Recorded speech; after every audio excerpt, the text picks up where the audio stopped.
सबसे बड़ा sectoral gainer है उसमें से वेदांता पर नजर डालते हैं।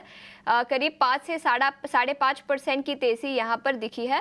कुछ मैनेजमेंट की कमेंट्री निकल कर आई है डी मर्जर को लेकर। उन्होंने ऐसा भी कहा है कि प्रमोटर अपनी हिस्सेदारी बेचना नहीं चाहती वेदांता लिमिटेड में।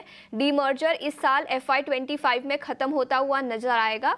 इसके अलावा स्टील और बिजनेस के मोनेटाइजेशन को लेकर भी अच्छी कमेंट्री है और उनका मानना है कि वेदांता रिसोर्सेज के जो डेट कंसर्न्स है वो भी कम होते हुए नजर आए। तो काफी पॉजिटिव कमेंट्री निकल कर आई है और कंपनी ने 1000 करोड़ का फंड रेज भी किया है नॉन कन्वर्टेबल डिबेंचर्स के द्वारा, जिसके चलते स्टॉक में करीब 5.5% की तेजी दिखी है। राहुल, टेक्निकल्स पर देखें तो इस स्टॉक पर क्या राय बनती है? पिछले 1-2 महीने में काफी अच्छा मोमेंटम दिखा है इस स्टॉक पर, क्या ये कंटिन्यू होता हुआ नजर आएगा? तो करंट प्राइस स्ट्रक्चर बीडीएल का बहुत ही बेहतरीन लग रहा है। एक inverted cup and handle pattern बना है जिससे आज ब्रेकआउट हुआ है। 462 के ऊपर ब्रेकआउट हुआ है स्टॉक और अच्छा सस्टेन कर रहा है। अगर आज डेज के हाईज या उसके आसपास क्लोज होता है तो बिल्कुल बाय कर सकते हैं। एक छोटा सा स्टॉप लॉस 450 पे रख सकते हैं और जो शॉर्ट टर्म या पोजिशनल ट्रेडर्स है लॉन्ग साइड पे ट्रेड कर सकते हैं। ठीक है, तो ये है रणनीति इन हम स्टॉक्स पे। चलिए बढ़ते हैं आगे। और वैशाली जी, मैं आपके पास आना चाहूँगा क्योंकि आज बैंकिंग स्टॉक्स की चर्चा बेहद आवश्यक है।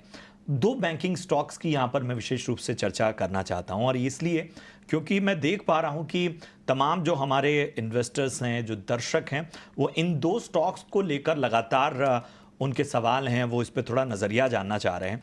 एक तो है सिटी यूनियन बैंक। आज हम देख रहे हैं कि अच्छी तेज़ी यहाँ पर नज़र आती हुई, लगभग 5.6% की तेज़ी सिटी यूनियन बैंक में हम देख पा रहे हैं। दूसरा एक स्टॉक है जिसमें इन्वेस्टर्स आमतौर पर फंस भी गए थे और लंबे समय तक बहुत सारे इन्वेस्टर्स जो हैं कई लेवल्स पर इसमें एंट्री कर चुके हैं। बंधन बैंक 206 के स्तर पे जा चुका है, यहाँ पर भी 4% की तेजी नजर आ रही है। तो सिटी यूनियन बैंक और बंधन बैंक, इन दोनों स्टॉक्स पर जरा अपना फ्रेश व्यू दीजिए। तो city union bank of course काफी चल चुका है। नियर टर्म के लिए देखेंगे तो 168 पे रेजिस्टेंस है, बट अगर लंबे समय का नजरिया हो तो आप वीकली चार्ट पे देखेंगे तो एक ब्रेकआउट ऑलरेडी आ चुका है अराउंड 160 लेवल्स के ऊपर। सो स्टॉक में जरूर स्ट्रेंथ है और अगर ये मोमेंटम जारी रहा तो आई थिंक ये स्टॉक जा सकता है टुवर्ड्स 180 टू 200। और उसी अनुसार आप देखेंगे तो बंधन बैंक आपने मुझे पूछा। सो बंधन बैंक ऑल्सो एक काफी रेंज के बाद, कई दिनों के बाद ये निकला है, बट इसमें एक हर्डल आ सकता है 210 टू 20। सो 210 को क्रॉस करता है तो 220 would be the next target.